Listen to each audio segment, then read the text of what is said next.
રવિવારના દિવસે અમે welcome to the jungle picture જોવા ગયા અને આવીને ફક્ત 5 થી 10 જ મિનિટમાં ઝટપટ બનાવી શકો ને તે રીતે હોટેલ જેવા સ્વાદ સાથે ફ્રાઈડ રાઈસ બનાવ્યા હતા. તો તેની માટે હું જ્યારે બપોરની રસોઈ બનાવતી હતી ને ત્યારે જ 20 મિનિટ માટે બાસમતી ચોખાને પલાળીને રાખી દીધા હતા. આમાં આપણે બાસમતી ચોખાનો જ ઉપયોગ કરવાનો.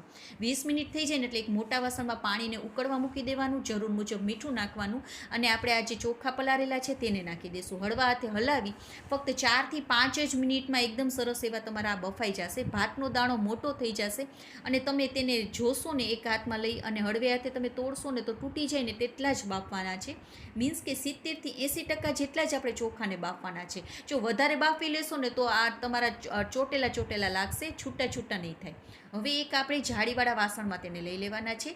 કાંટા ચમચી વડે આપણે આવી રીતે ઉપરથી નીચે કરી લેવાનું, જેથી કરીને નીચેના ભાત છે ને બહુ વધારે બહુ બફાઈ ના જાય. અને આપણે છે ને આ ગરમ પાણીમાં નહીં રાખવાનું, જાળીવાળા વાસણને બીજામાં લઈ લઈશું, જેથી કરીને ભાત આપણા બહુ બફાય નહીં અને એકદમ સરસ એવા છૂટા છૂટા જ રહે. તો હવે ભાતને મેં ઠંડા કરવા માટે મૂકી દીધા હતા. જેમ ઠંડા થશે ને તેમ એકદમ સરસ એવા છૂટા છૂટા થઈ જશે. તો અમે આવી ગયા છીએ welcome to the jungle picture જોવા. એકદમ સરસ હતું આ પિક્ચર, એકવાર જોવા જેવું છે આ પિક્ચર, એકદમ કોમેડી છે. તો અમે ફરીથી ઘરે આવી ગયા છે.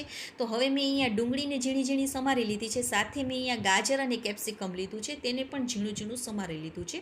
તો 5 જ મિનિટમાં મારે આ ઝીણું ઝીણું સમારાઈ ગયું હતું. અને આદુ, મરચાં અને લસણને મેં પહેલેથી જ ખાંડીને રાખી દીધા છે. મીન્સ કે આદુ અને લસણને મેં પહેલેથી જ ખાંડી લીધું હતું ને એ મરચુંને મેં ઝીણું સમારી લીધું છે. તો જો એકદમ સરસ એવા ઠંડા થઈ ગયા છે ને તો આપણા ભાત પણ એકદમ મોટો દાણો જ રહ્યો છે અને છૂટા છૂટા થઈ ગયા છે.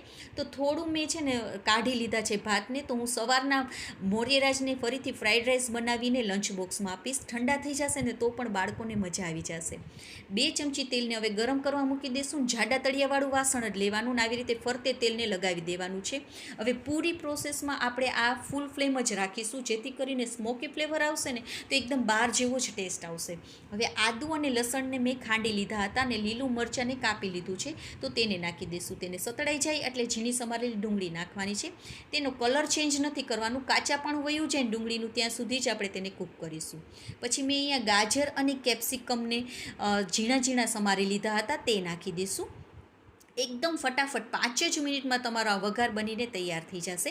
તો હવે 1 જ મિનિટ માટે હવે આપણે તેને કૂક કરી લેવાનું છે. ફક્ત 1 જ મિનિટ માટે આને કૂક કરવાનું. જો તમારી પાસે કોબી હોય ને તો તમે તે પણ નાખી શકો છો. હવે જરૂર મુજબ મીઠું, કાળા મરીનો ભૂક્કો અને કાશ્મીરી લાલ મરચું નાખેલું છે. તેનાથી તેનું તીખું તો નહીં થાય પણ તેનો કલર બહુ સરસ આવશે. સાથે chilli sauce, red chilli sauce, soya sauce અને મેં અહીંયા કેચઅપ નાખેલું છે. 2 ચમચી જેટલો આપણે અહીંયા કેચઅપ નાખી દેવાનું. હવે ફક્ત અડધી મિનિટ માટે જ આપણે આ બધા સોસને કૂક કરવાનો છે, બહુ વધારે પડતો કૂક નથી કરવાનો. અડધી મિનિટ થઈ જાય પછી આપણે આ ભાત નાખી દઈશું. જો એકદમ સરસ એવા છૂટા છૂટા ને એકદમ મોટો દાણો જ તમારો આ ભાતનો રહેશે. તો હવે નીચેથી ઉપર હળવા હાથે આપણે તેને બધાને મિક્સ કરવાનું છે. નીચેથી ઉપર હળવા હાથે મિક્સ કરીશું. તો આપણા ફ્રાઈડ રાઈસ તૈયાર છે. એકદમ હોટલ જેવા લાગે છે. અને આવીને ફક્ત તમે ક્યાંય પણ બહાર ગયા હશો ને તો આવીને ફક્ત 5 થી 10 જ મિનિટમાં બનીને તમારા તૈયાર થઈ જશે. તમે પણ એકવાર જરૂરથી ટ્રાય કરજો. ચોખાને તમારે છે ને વહેલા જ બાફીને રાખી દેવાના, જેમ જેમ ઠંડા પડશે ને તેમ તેમ બહુ વધારે પડતા છૂટા થઈ જશે. તો તમે પણ એકવાર જરૂરથી ટ્રાય કરજો. અને હા, વિડીયો ગમ્યો હોય તો પ્લીઝ લાઇક, સબસ્ક્રાઈબ અને શેર કરવાનું બિલકુલ ના ભૂલશો. અને ફેસબુક અને ઇન્સ્ટાગ્રામમાં જોતા હોય ને તો ફોલો પણ કરજો અને તમારા ફેમિલી અને ફ્રેન્ડ્સને શેર પણ કરજો. તો એકદમ આવી જ સરળ રેસિપીઓ સાથે આપણે ફરી મળીશું. ત્યાં સુધી બાય બાય, જય માતાજી.